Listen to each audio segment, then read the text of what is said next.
How's it going, guys? Welcome back to the channel and welcome back to another video on the 6.7 Power Stroke. As you can see right here, we've got a fresh package. A lot of you guys already know what this is. This is something I've been wanting to do to this truck for a really long time, and today's finally the day I'm going to be doing it. I actually ordered these about a week ago, but I've been out of town and I just got back last night, so we're going to go ahead and get these thrown on right now. Right here we're looking at, these are Amp Research power steps. When I got this truck, it had a set of some kind of aftermarket running board on it that I thought looked terrible, so I took them off. But of course, getting in this thing with the 3-inch lift and 37s isn't very fun. It's doable, as you can see, but hopping in here is a lot harder without running boards, and I don't like the look of running boards at all. So that's where these are perfect, because you get all the benefits of having running boards without having to look at them. So let's get this box cracked open and see what we got. All right, so right here we have everything unboxed, which they did a great job packaging this, by the way. So the only thing I'm not sure, they did a great job packaging these, by the way. And we got our two boards. Looks like these are our arms and two packages labeled 1 and 2, so I'm not sure if they're different, driver and passenger. And then we're looking at all our hardware, cable ties, and then motors, wires, all this good stuff. And we're gonna have to slide in 2 of these little J clips.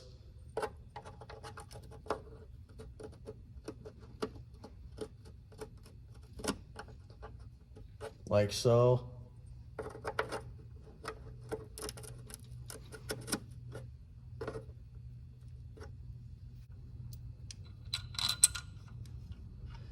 And I should also note that both the videos I've seen as well as the instructions that come with this say to install the motors to these first. I am not doing that because there's adjustment in these, and I want to be able to make sure I can actually deploy and retract these running boards by hand and make sure they're clearing everything okay before I hook the motors up, and that gets in the way. Now that those are hand tight, we're gonna go ahead and throw these Allen heads in with a little washer from the outside going in. Unfortunately for me, I don't have any power tool for an Allen head, so I'm gonna have to run these in by hand. I believe the torque specs on these are only like 10 foot-pounds, so I'll get it good enough with this. And then once these are tight, I'll use the impact to snug up the top bolts.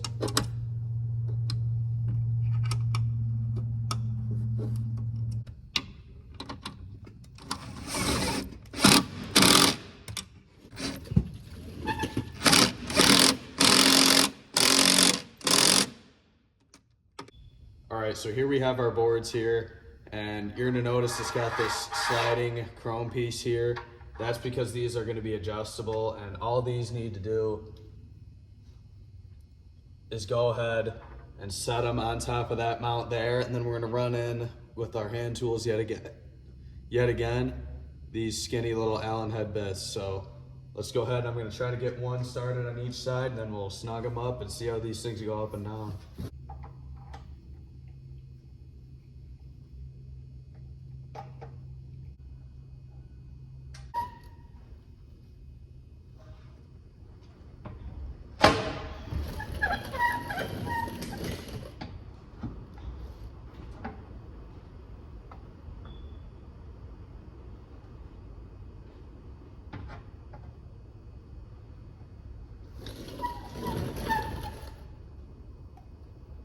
So here's how we're looking. We got this side mounted up. I'm liking the way this is fitting.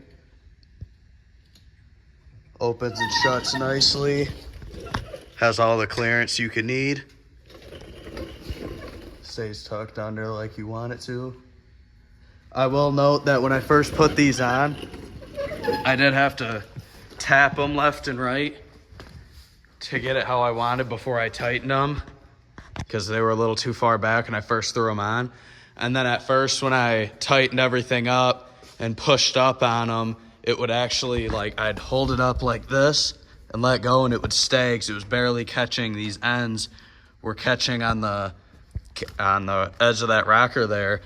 But then all I had to do was just loosen up the bolts a little bit, and then I stood on each end for a second and then tighten it back up. Now we're okay.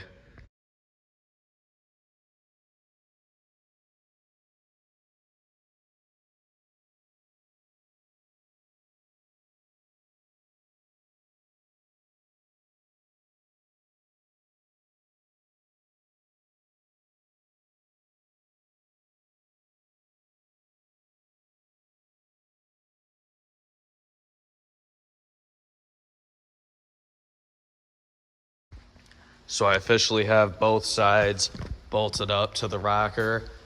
And also on this side, it looks a little intimidating, but I do have this drop bracket here. That's actually really simple. You just pull that slack out at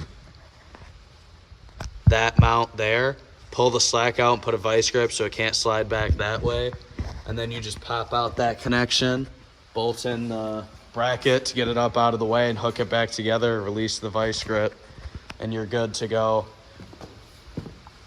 And that's only on that side, just that way when these things are moving, it's not gonna hit on your parking brake. And then now I'm gonna have to go ahead and get these motors put on. It looks like we got 2 of them here, and they seem pretty self-explanatory to throw these Torx bit screws. So here's what we're looking at. I know all these connectors here that lead to this end are gonna go to that module piece that is sitting over there. And in the videos, that module gets zip tied right there. So that tells me that the longer end of lines that are gonna go to our motor is gonna need to be for the driver's side, since that's to run along this cowl. So I'm gonna go ahead and get this tucked up in here somehow, and then I'll have it all routed, and I'll get back to you guys and show you how I did it.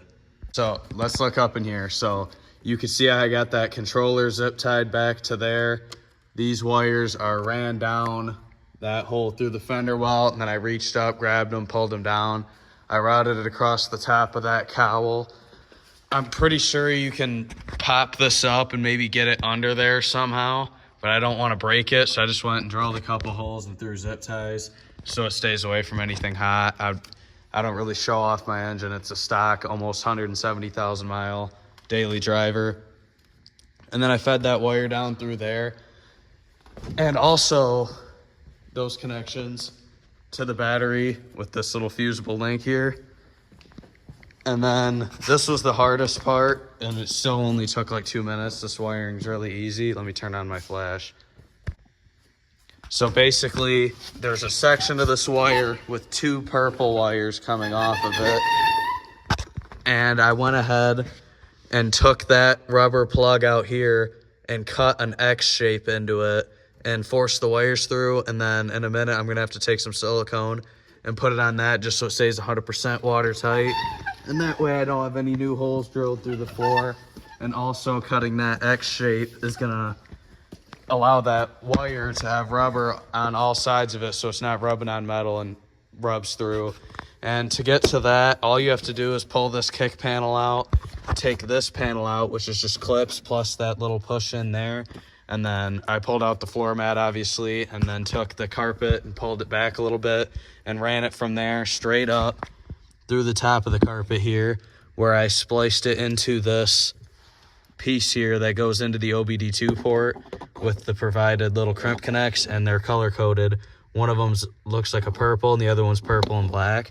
Now I did have to unplug my Mini Max tuner, and that's just gonna have to dangle down here for a few days. I have one on the way, an OBD2 splitter that I'll install later. That way I can have that monitor plugged in at the same time. But for now, we're just gonna go ahead and plug in this running boards. All right, so since the last recording, I went ahead and got this, came in the mail. This is an OBD2 splitter from Banks. I want to make sure these running boards work good before I actually plug them in though. Just because of the fact that if there's a problem with that splitter, I want to know that it's that and not the running board, so I'm not chasing wires all day. So now everything's wired up. I don't know if I already mentioned, but I originally put these on in the up position, but then I realized the instructions show it in the down position. So with everything wired, the last step is going to actually be to reinstall this fuse here and the inline fuse piece to give this whole thing power. And in theory, I should plug this in and these should go in the up position. And then when I open and shut the door, they should work. Also, I decided on going against those lights because I just think they're kind of tacky and cheap and I don't really like them. So all I did is I made sure the wires were separate that go to those for power and ground and taped them up and then taped them back into the harness. That way that power doesn't short out against the frame or anything. So I guess let's plug this in. I hear it. Yep, they just went in. Sweet. Let's see. Looks like both sides are in. Dope. That's really slick. That way I can, like I said, I love the way this truck looks without the boards. But getting in and out of this thing is honestly a pain in the ass. And now, I mean, you have all the conveniences of the running boards. Let's see.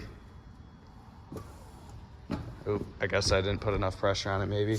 They're supposed to be able to stay open. Like if you wanted to wash them, I'm pretty sure you can actually stand on the board and shut the door. Just tried to go and then stopped. Yeah, and then they stay down. That way, if you wanted to rinse them off, which is pretty nice. And then I believe if I open the door and then close it. Nice. That's really slick. So thank you guys so much for watching. I hope you enjoyed, and we'll see you in the next video.